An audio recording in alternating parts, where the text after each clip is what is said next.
Gurur Brahma, Gurur Vishnu, Gurur Devo Maheshwaraha, Gurureva Param Brahma, Tasmai Shri Gurave Namaha.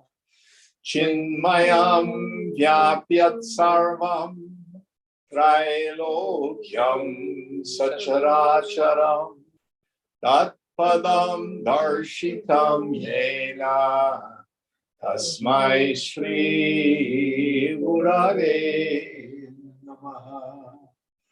Tvameva Mata Shapita Tvameva Tvameva Bandhuscha Sakha Tvameva Tvameva Medyadramitam Tvameva Tvameva Sarvam Mama Deva Deva Tvameva Sarvam Mama Deva Deva. Jai Guru.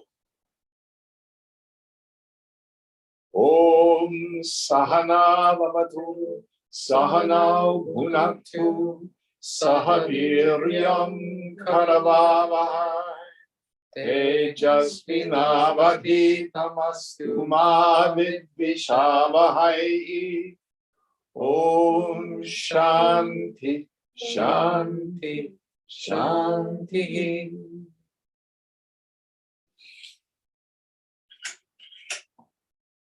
So we are in the second chapter, and what verse are we on, Mark? Do you have it marked? 11. Verse 11.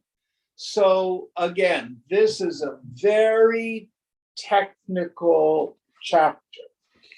And I think in many ways it is overly complicated.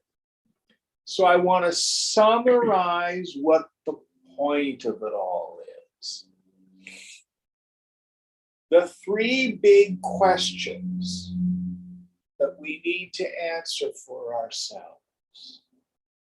Who am I? What is this world? And how has it come about? So this chapter deals largely with that second question. What is this world? And we have the very famous saying of Shankara, Brahma Satyam Jagan Mithya. Brahman alone is real. This phenomenal world is illusion, a lie. But then my favorite mantra from Chandogya, Sarvam Kalvidam Brahma, Sarvamidam, all this, meaning the phenomenal world.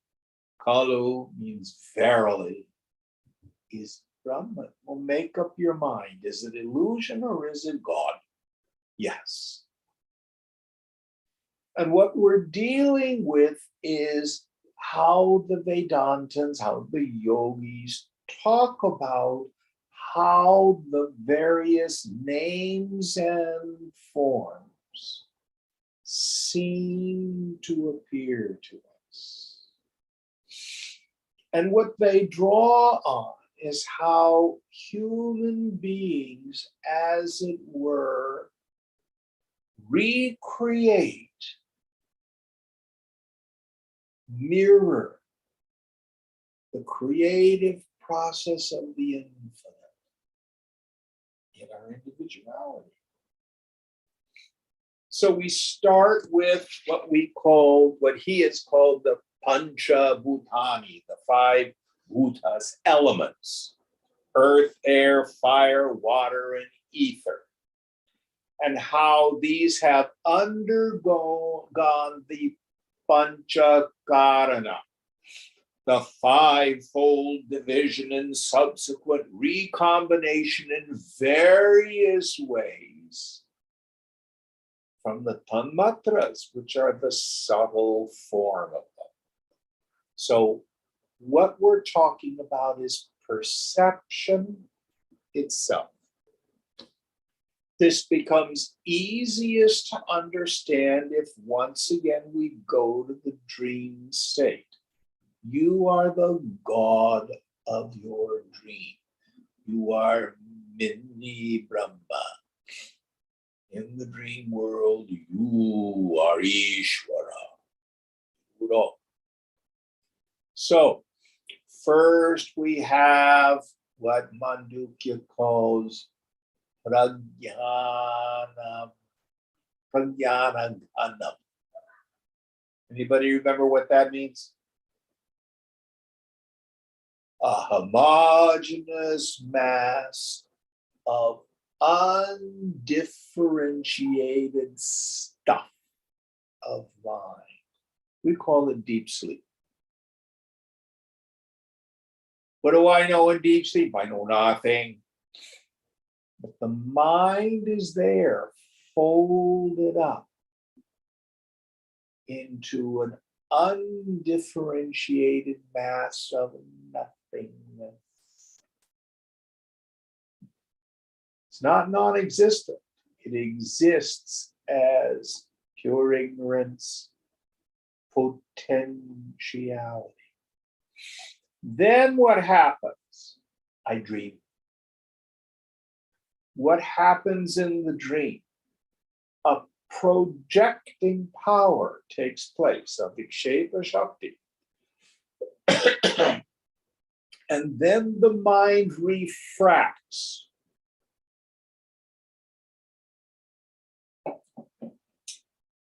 There's a dream body. And that becomes a locus of perception. And as a human being, I have 5 instruments of knowledge and 5 instruments of action in that body. My 5 instruments of knowledge: eyes, ears, nose, tongue, and skin. That's where I get data in. 5 organs of action: hands, feet, tongue, anus, and genitals. Energy out. With those 10 sense organs, which are just my mind, which has refracted, splintered into those, I then perceive a world of objects.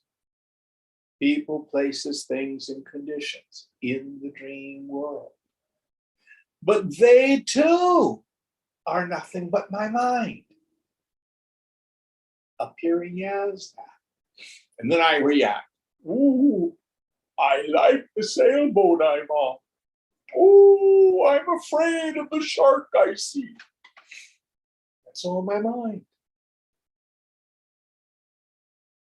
So it's some combination of seeing, hearing, tasting, touching, smelling, in its various combinations, which create the world of the dreamer and the dream, the individual knower, the knowing, and the known.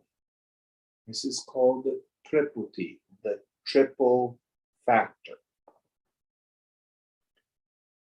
Nanta thunders.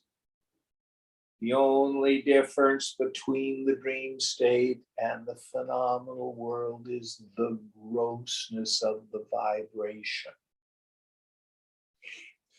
By gross, I mean it's denser. So high notes on the piano were subtler than the low notes. Steam is subtler than water. Water is subtler than ice. It's all water. Ice is grosser than water. Water is grosser than steam.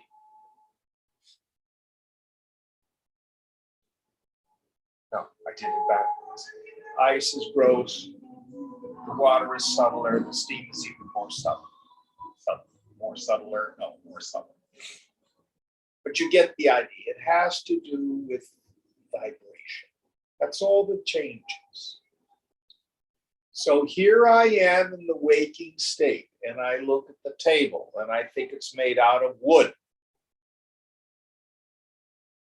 Wood's made of cellulose. Cellulose is largely carbon. That's how I think I'm going to analyze it. I have a scientific mind. It has shape and form. I can see it. I can touch it. I can knock my knuckles on it and it makes a sound. If I put lemon oil on it, I can smell it. And it takes up space in my living room. But to the dreamer, a dream coffee table appears just as real.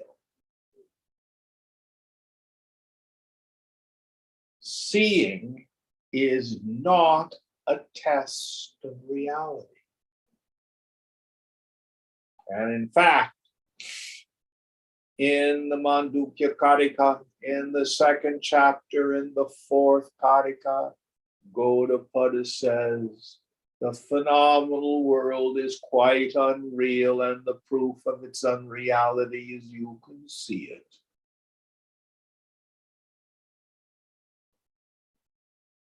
So all that we've been talking about here is for us to begin to be open to the idea that it's a virtual reality. The world of name and form, the material cause of it is consciousness. In fact, nothing is really even created. If I go into the bathroom and I look in the mirror, has the mirror created my face in the mirror? No. Seen, it appears. Pratibimba, a reflection. This is like a reflection. The substratum, Brahman, is never touched. It's never changed. Now listen very, very carefully. Brahman is Baba, being. In Gita, in the second chapter, in the 11th shloka, Krishna says, only that which really exists has being.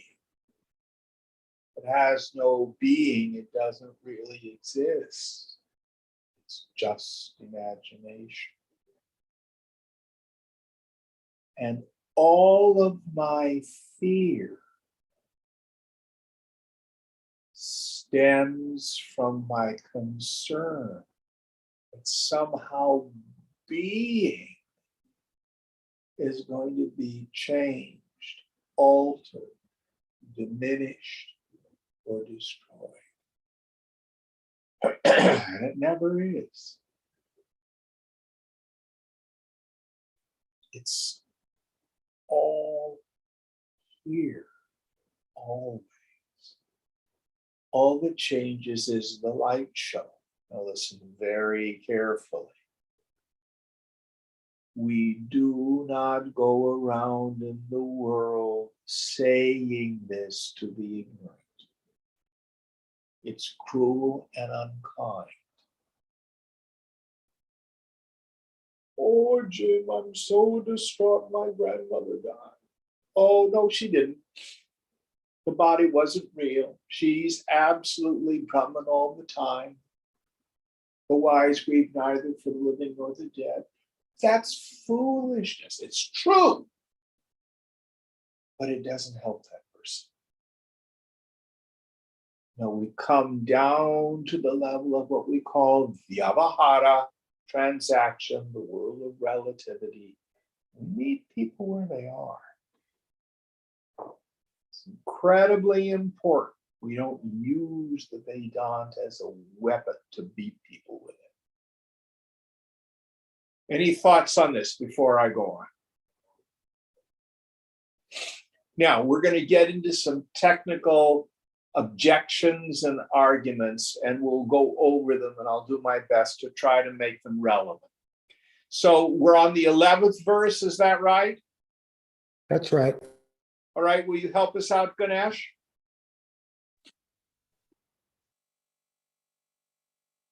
वाक्पाणिपादपायुपस्थैः रक्षैस्तत्क्रियज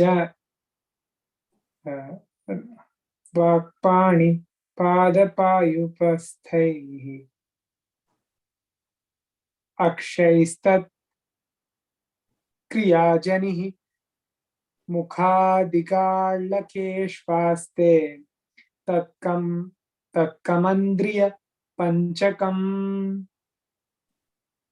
The five groups of actions are performed through the five organs of action: the mouth, the hands, the feet, the anus, and the genitals. All right, so he's just repeated what we talked about.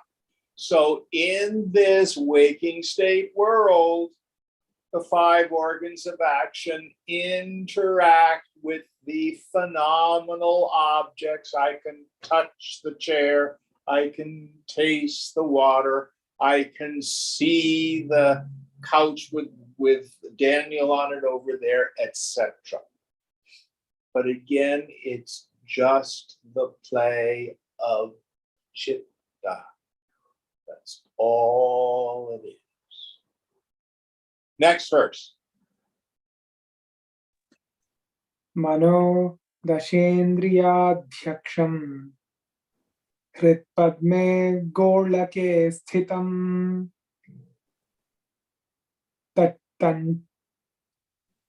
tanchantakkaranam pahe vasvatrayadvinendriyaihi. The mind, the ruler of the 10 organs of sense and action, is situated within the lotus of the heart. As it depends on the organs of sense and action for its functions in relation to external objects, it is called an internal organ, antakarana. Yes, so the mind itself is what manifests as the antakarana, the subtle body, the inner organ. This is, in essence, what is the transmigrating soul. So it is the mind itself that takes the form of sense perception, sense action, and the reactions to it. Now, he doesn't cover it in this chapter, but I'm going to add a dimension to this. The mind itself directly is a sense organ. So, for example, when we get the great grace to be in the presence of a Mahatma, we tune up the mind and we feel that Shakti, that grace. We are not feeling it with the five outer senses. It's directly apprehended by the mind. The antithesis true. The antithesis is also true. You can go into a room where people have had an argument. Nobody says a word, but you can feel it. So this capacity to feel directly mind states, mind itself is a sense organ, perceiving directly. It can do that.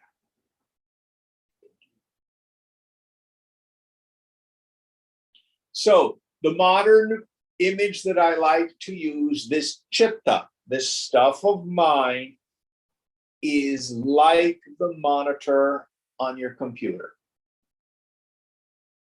So it's where all the stuff happens. Just like on my computer, if I hit Microsoft Word, it's the monitor itself that then shows up as a word processor. If I click on Excel, it is the monitor that then displays the spreadsheets. If I click on Outlook, it is the monitor that then displays my mail program. If I hit Google Chrome, then it becomes a search engine. But it all happens in the same place. So what Vidyaranya is saying is, my mind is looking at stuff.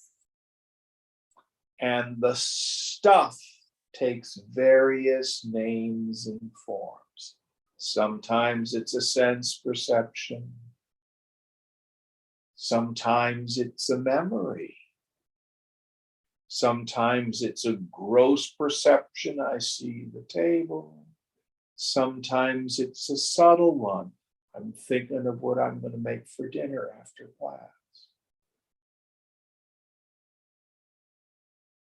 But it all occurs in the same place. It is the mind itself that shows up as various vrittis, various formations. Now, it is the nature of consciousness itself to fork into subject and object.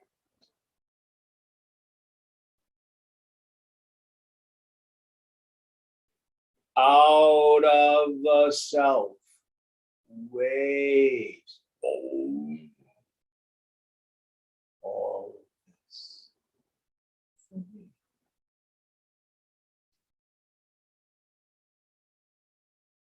And there's always a sentient phase, which is the subject, and an inert phase, jada. I see the table. The table is inert. The table can't see the chair. I look at Daniel. Well, he's sentient. Well, his body isn't. The self in him is.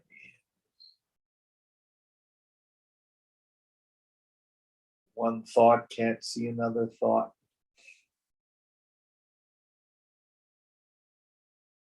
Well, I can touch my nose. My finger can know my nose. No, I am knowing the sensations of both. The locus of knowing is always in the subject. The phenomena, gross and subtle, always jada. Don't believe me. Play with this. See if you could find some external form which is inherently sentient.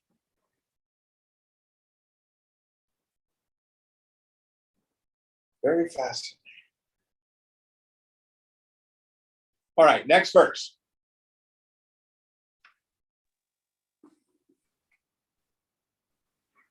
Aksheshvarthapi teshved guna dosha vicharakam.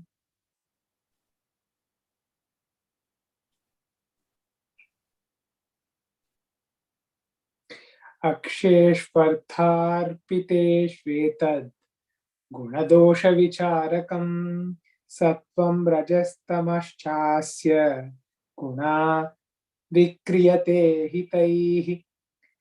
The mind inquires into the merits and defects of the objects which are perceived by the senses. Sattva, Rajas, and Tamas are its three constituents, for through them the mind undergoes various modifications. So now he's adding to our understanding of this notion of the perception of the world, the teaching on the gunas. Guna simply means quality, but it's a pun in Sanskrit. Guna also is another word for rope. So we are bound by the qualities of matter, the gunas. Ha ha ha ha, they're like a rope. It's the joke. Okay. So these gunas, we can look at them macrocosmically, we can look at them individually. They are tamas, rajas, and sattva. Tamas is the principle of inactivity, of dullness, of covering, of ignorance. Rajas is the principle of activity, of motion, of movement. Sattva is the principle of non-activity, which is different than inactivity. It's the principle of clarity, of shining, of knowing. And here, yoga borrows from Sankhya philosophy. Sankhya philosophy, three gunas, when they go out of balance, the world is created. They never say who unbalanced them. It's very interesting. But individually, your mind and my mind moves through these three gunas all the time. So the mind is constantly moving through these three states. And it is as the result of the movement of these three states that it colors the way in which I perceive the world. So the gunas are kind of like colored glasses. If you're wearing very dark green glasses, oh my gosh, it's such a dim world out there. Everything is so dark. Or maybe you have rose-colored glasses. Oh, everything is so lovely. I like this and I like that. Everything is so pretty. Or you can have clear glasses. Oh, I see the world as it is. So also for the person with the tamasic mind, the world of name and form is dark, it's dull, it's bad. I want to get away from it. It's scary. Filled with illusion and delusion. The mind is dull. If, on the other hand, the mind is under the influence of a rajas, oh, I can't wait to get to Europe. And then I want to go skiing. And then, oh, it's so cool. I'm going to be able to go to Istanbul and see Hagia Sophia. You know? Oh, and then after that, I'm going to go to Greece. Oh, it's supposed to be 120 degrees in Greece. Oh, it's going to be so terrible. Oh, I'll hate it. Roads, I was going to go to Roads and it's on fire. Oh, I'm just so upset. I paid all this money for this trip, and I was going to take my boyfriend or my girlfriend on the trip, and now they've broken up with me. And so we have both desire for things and aversion for things. It's where ambition, craving, desire, competition, jealousy, envy, all those afflictions occur in the Rajasic mind. Now, what many of us do, we find the Rajasic mind so painful. I'm going towards tamas. I don't think of it that way. Oh, I've had such a stressful day. I need to make myself a drink. Good stiff scotch and water will fix it. Or the young people, oh, I had such a stiff day. Let me roll me a joint.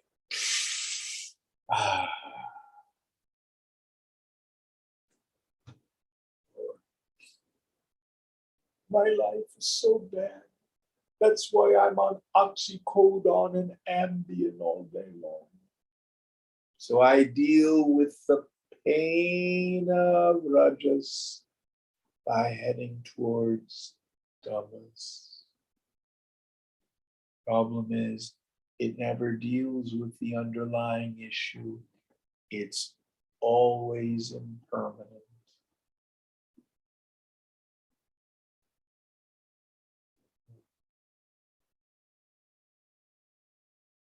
Sattvic mind,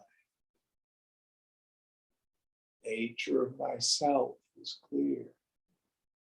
Understanding of the world, that it's all Brahman, is clear and obvious and effortless. See the hand of the Lord in everything. It's the Sattvic mind. Two people can be standing side by side, three people, all three gunas,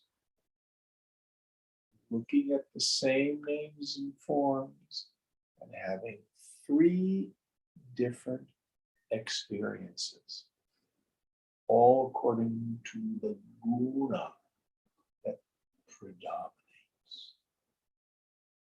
Is this making sense? Any thoughts or questions about this?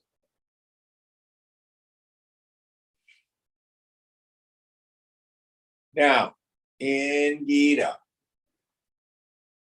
Krishna says something that seems very contradictory. He says, "Oh Arjuna, always be gunayim, always be beyond the guna, and ever remain in the sattvic state." Well, you just told me to be beyond the gunas. Now you want me to be sattvic? Make up your mind. What does it mean? It means always practice sakshi bhava, be the witness of the mind moving through the three states. None of them touch me. I am ever the knower of them all. Now, if you want a life that's full of peace, full of happiness, full of joy, it's not about going unconscious. It's not about struggling to get what I want. It's about cultivating a predominantly sattvic mind.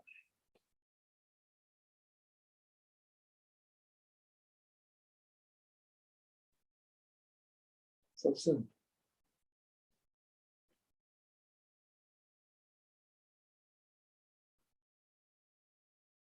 How do I obtain a sattvic mind?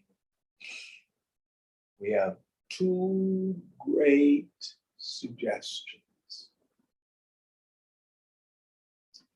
Viveka Vairagyacha. Constantly discriminating between the real and the unreal, the self and the non-self, the eternal and the non-eternal. Vairagya, that desire, we don't achieve it overnight, to give up attachment to all experiences gained through the senses. Note that it doesn't say run away from the world. The world is not problematic. It's my attachment that's problematic. And renounce my identification with any form, any personal sense of self, starting from the body up to and including the form of Brahma, the creator, meaning I want to be powerful. Vedanta is not a program of self-improvement, meaning the small self. It is a program of self-abandonment. Abandon this phony self, this Ch.2, shadow of consciousness.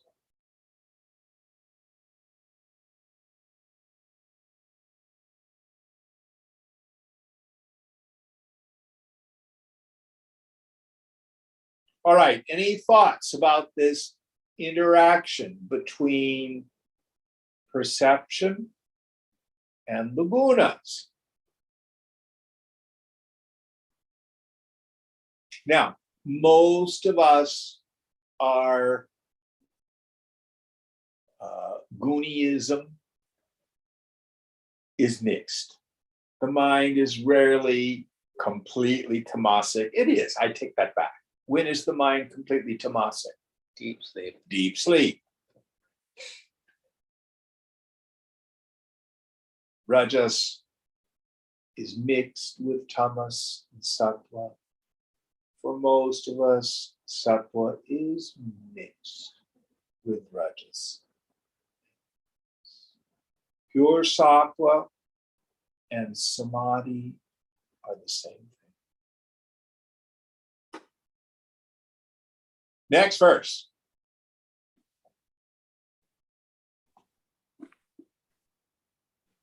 Vairagyam Shantiraudaryam Ityadhyastatvasambhava Kama Krodho Lobhayatna Vityadya Rajasothitha. Non-attachment, forgiveness, generosity, etc. are products of sattva. Desire, anger, avarice, effort, etc. are produced by rajas. He was reading my mind. So here he gives us some of the qualities of how I know when my mind is in sattva. Clarity, peace, contentment, generosity, forgiveness, acceptance, surrender. How do I know when my mind is in the rajas, kama, karma, krodha?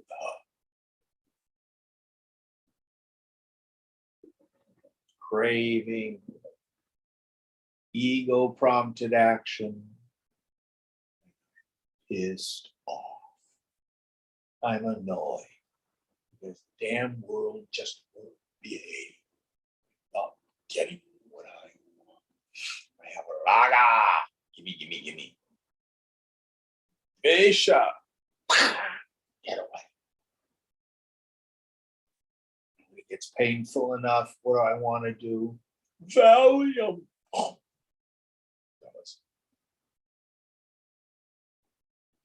Next verse.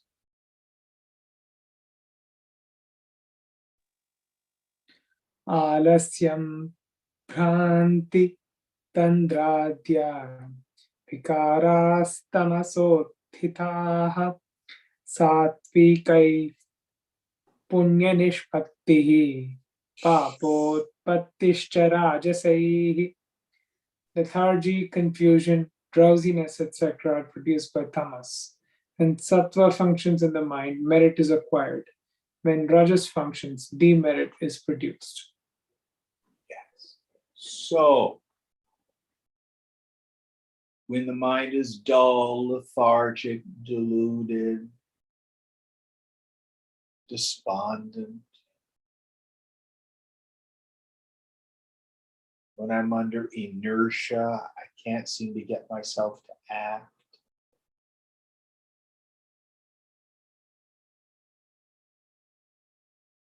That's tamas. Now, he says here, when the mind is under the influence of sattva, punya, or merit is acquired. When the mind is under the influence of rajas, papa, demerit, or sin is acquired. Now, let's look at these two terms, because we have to be very careful not to superimpose a juridical notion of the cosmos or of divinity. What do I mean by juridical? What does juridical mean? Law and order. Do you have a God who's a combination between Santa Claus and a traffic cop? Oh God, please give me what I want. Oh, what did I do wrong? My cousin died. I'm being punished. Oh, my husband was in an accident. Are we being punished for sin? People have these ideas. It's nonsense. There's no such God. Any action, gross, meaning with my physical body, or subtle, meaning with my mind, that I engage in, that is conducive to further peace of mind, is punya, merit. Any action I engage in, gross or subtle, that agitates, grossifies the mind, is papa. Let me give a very gross example. If you go out on Friday night with a bunch of friends and party and drink a lot of cheap champagne, you wake up Saturday morning with a hangover. God had nothing to do with it. Why do you have a hangover? Are you being punished? What's the answer? By your own actions. Yes, you get the inevitable results of being stupid. Now, unfortunately, many of the actions that we engage in are done in ignorance.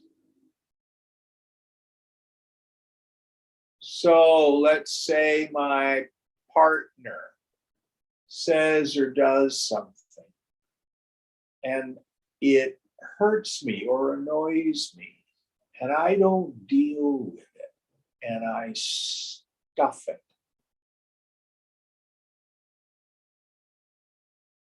And then after a while, I explode.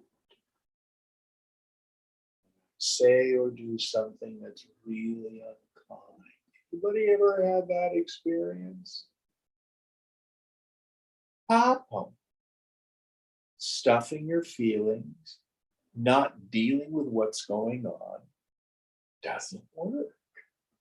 It grossifies the mind.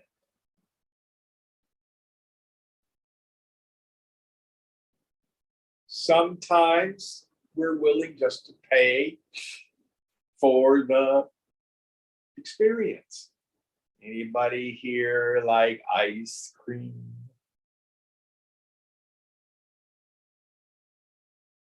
But have you ever had a sugar hangover? No. Pay the piper.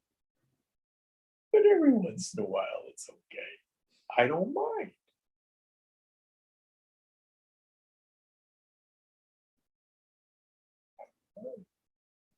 And some things are intention. So, like, for example, I know Nilang is a vegan. Am I right? Correct. It's really hard to be a vegan and not consume a lot of carbohydrates. So once you're over 25 or 30, guess what happens when you have a lot of carbs? Has that ever happened to you? Yeah, it's hard. How do you hold intention? Keeping your weight down, staying healthy, that you really want a sattvic diet. So you got to find balances, change your diet. How do you stay healthy? It can take some time to figure that out, to deal with the kind of metabolism that you have.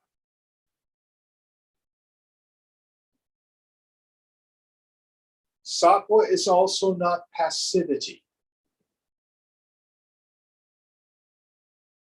Let me give you a real live example. My last job that I had as a music director at St. Augustine's, my very last boss, this is just my opinion, he had some ethical problems. And he did things that, in my opinion, were unjust. So rather than running away from it, that's not the answer. I'll give you one example.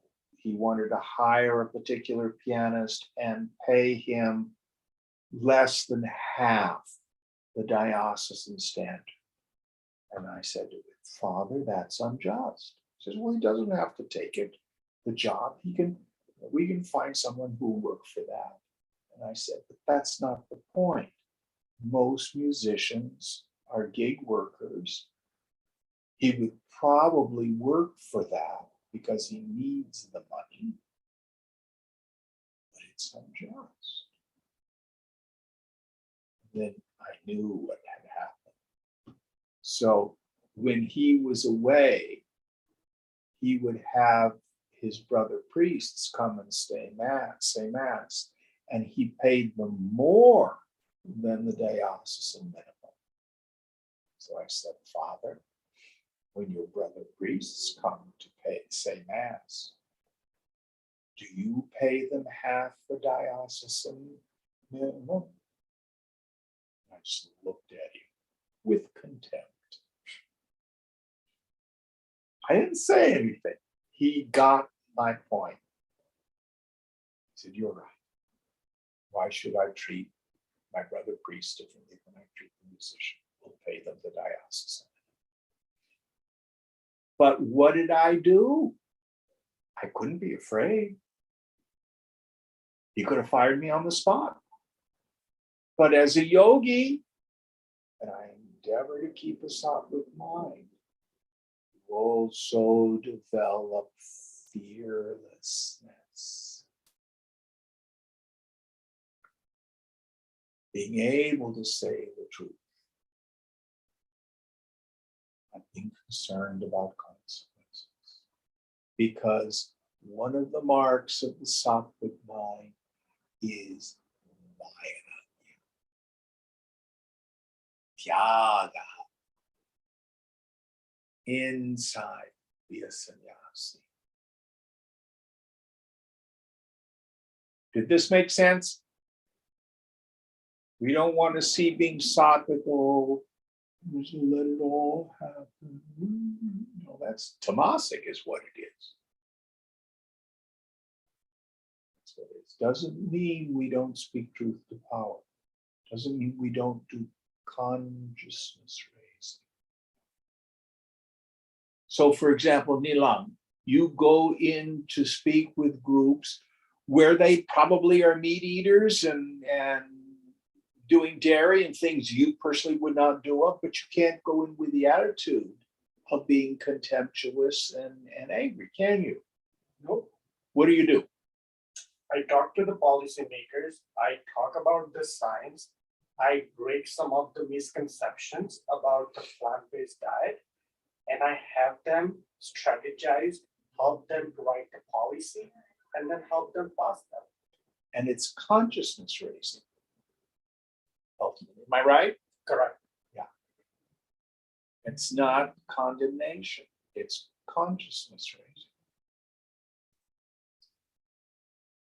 That's a more sattvic approach. And you've got to give up the results. They may not take your advice. Very true. Okay. Next verse.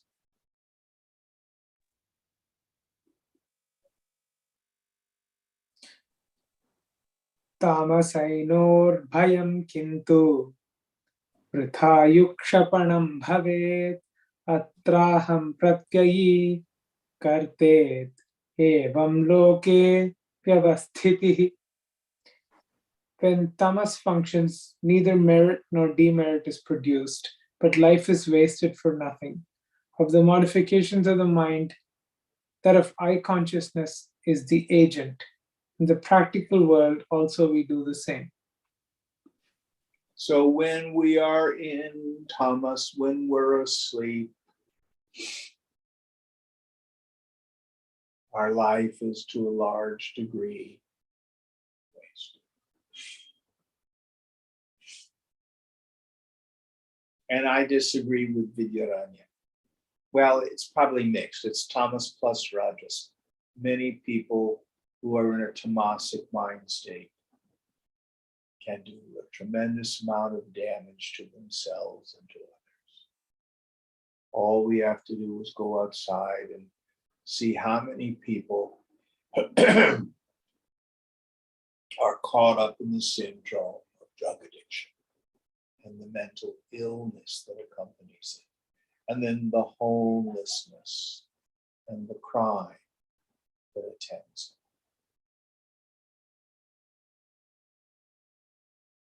All right, next verse.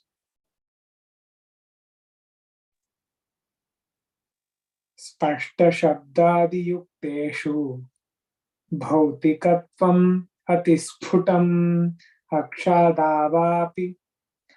अक्षादावपि तच्छास्त्र युक्तिभ्यामवधार्यताम्. It is quite evident that the objects in which sound, touch, etc. are clearly discernible are products of the five elements. With the help of scriptural text and reasoning, it can be conceived that even for the senses and the mind, the subtle elements are the basis. So he sums up the discussion that based in scripture, based on our reasoning, what is the difference between the world of the dream, the subtle world, and the world of the waker, the gross world?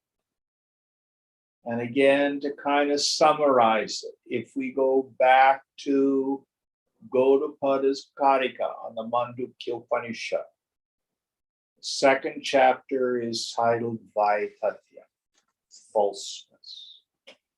first chapter, we talked about the mind being in three states: waking, dream, and deep sleep. And the consciousness is that in which those three move. Second chapter, Gaudapada says, well, actually, we lied. There's only two mind states: sleep and dream. There's the nighttime dream, and there's the daytime dream. What we see as a phenomenal, objective world is all just imagination. Now, this is kind of a very interesting point. You as an individual are not dreaming the whole creation. That's what we call solipsism. Vedanta is not solipsistic. Certainly your mind state determines how you perceive it, but it is Ishvara that's doing the dreaming. It is the nature of the infinite. Maya, the locus of Maya, is Brahman, not in your mind. Your mind is in Maya. Maya is not in your mind. So if you get hit by a bus, your mind's gone. The world does not disappear. It continues to be perceived. But that doesn't change that it's all just the play of consciousness. Now, when my mind is in the state of ignorance, I think the world of name and form is other. It's separate from me and has inherent joy and sorrow, good and bad, right and wrong. And I get all worked up over that stuff.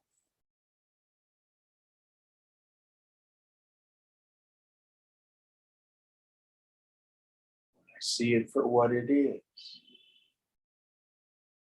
it's very different. Next verse. एकादशेन्द्रियैर्युक्त्या शास्त्रेणाप्यवगम्यते यावत् किञ्चित् भवेदेतद्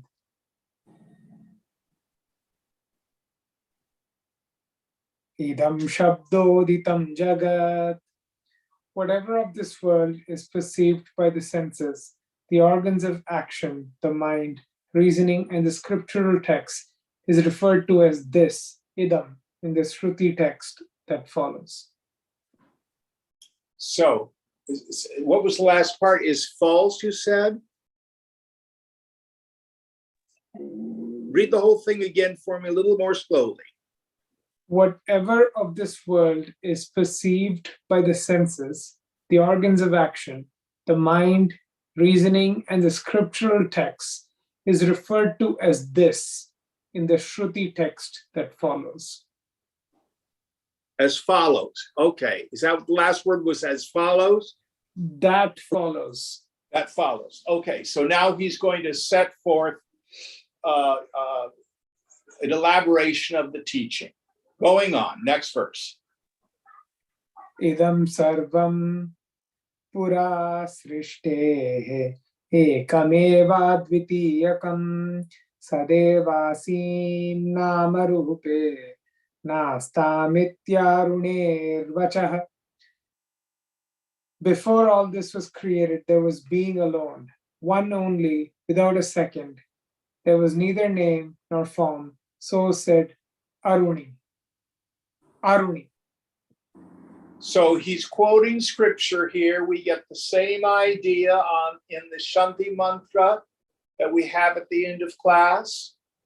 Purnamada Purnamidam Purnat Purnamudachyate Purnasya Purnamadaya Purnameva Avashishyate. All this, sarvam idam, is full. All that, daha, which is beyond this, is full. Then what he's talking about, from the fullness of that, the fullness of this issues forth, it proceeds. To the beginning. And when the fullness of this is taken away, fullness alone still remains. So now he's going to go into all of our doubts about, is the world created?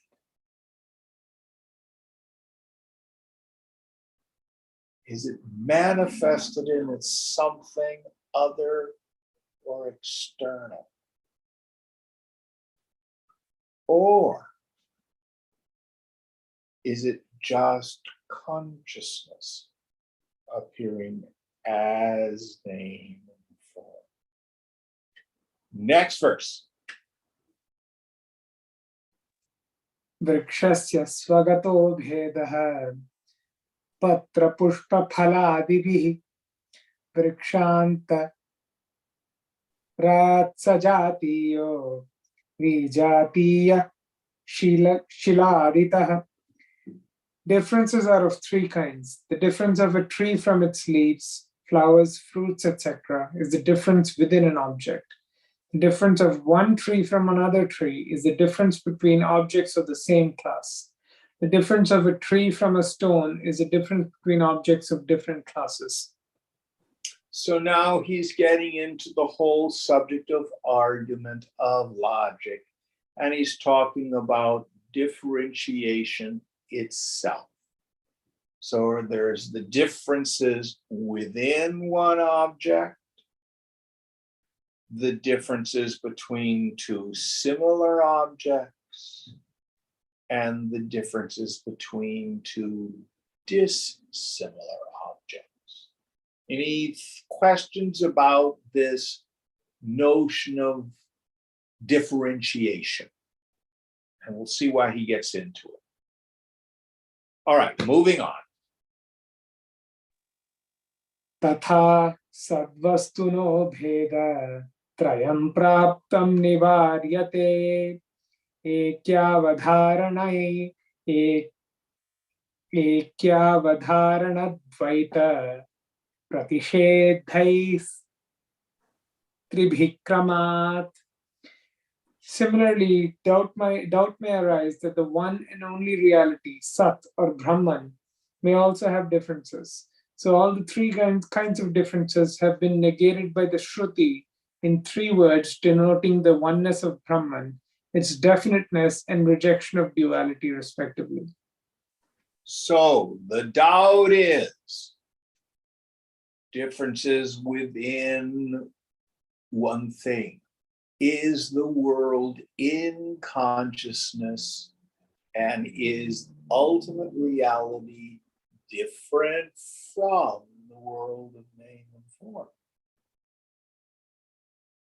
Or is there Brahman, ultimate reality, who has created the world, maybe out of himself, but it's similar but different?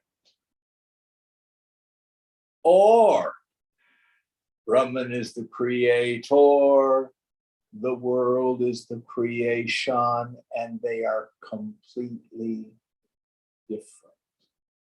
And the scriptures say none of those are true.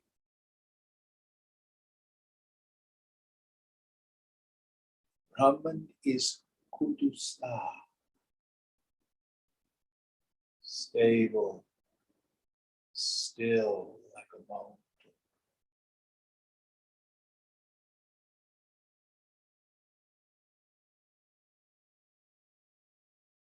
The world appears, but Brahman doesn't move, become, or change. Have I brought out the crystal ball while your father has been here? Yes. So when I have the crystal ball, it is one homogeneous mass of stone. Spatika Ganam. But you see reflections in it. Are the reflections other than the stone? Is there stone plus reflections? Is the reflection really contained within the stone, like the leaves and the branches are within the tree?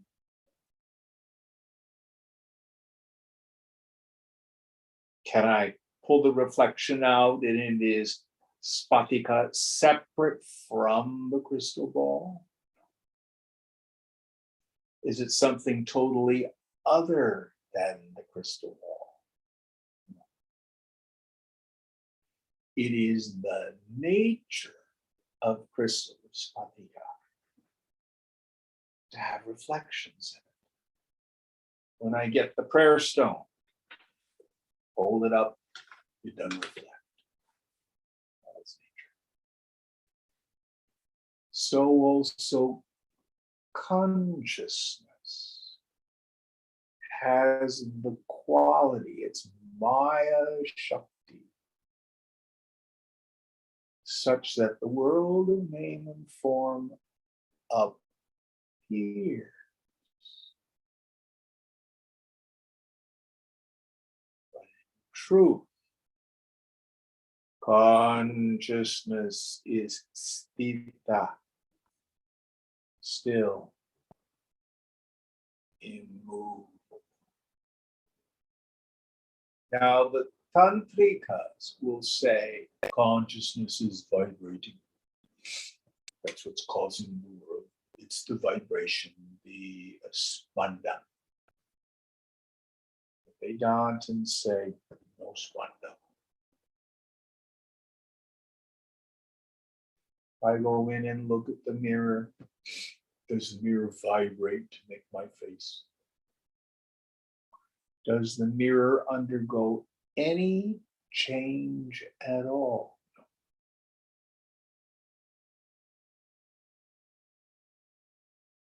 It's just its nature to reflect. Now our metaphor falls down because the mirror does need an external object in order to create its reflection. Brahman does not.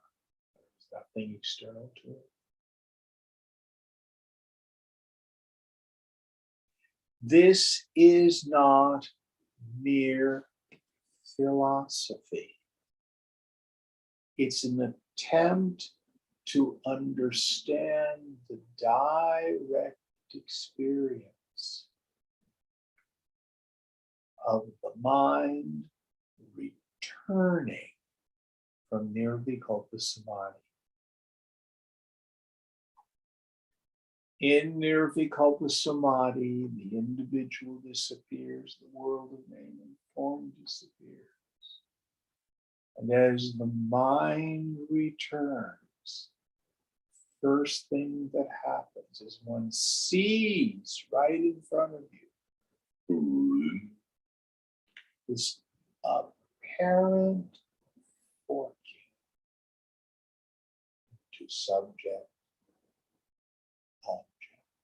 First is just pure energy, and it dissolves itself into the world of name and form. So don't get hung up on this very technical stuff. If it does nothing more than shake your belief in the solidity of the world, It's done its job.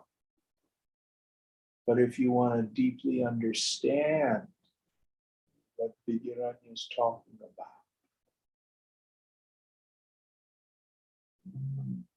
keep tuning up the mind.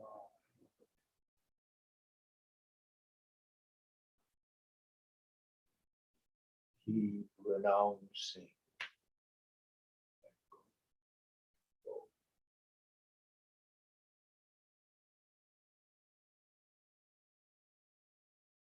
And you watch the world thin out.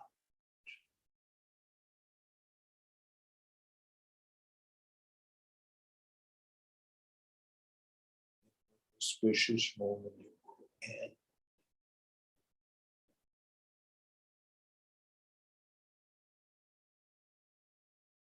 You'll see the world is nothing but mind. Mind ultimately is nothing but the self.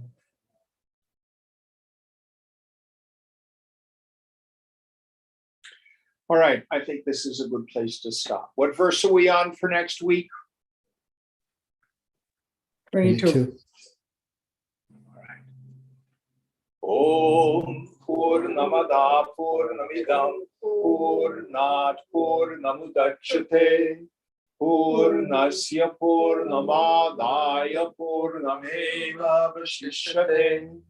Om Shanti Shanti Shanti. Hari Om Sri Gurubhyo Namaha. Hari Om.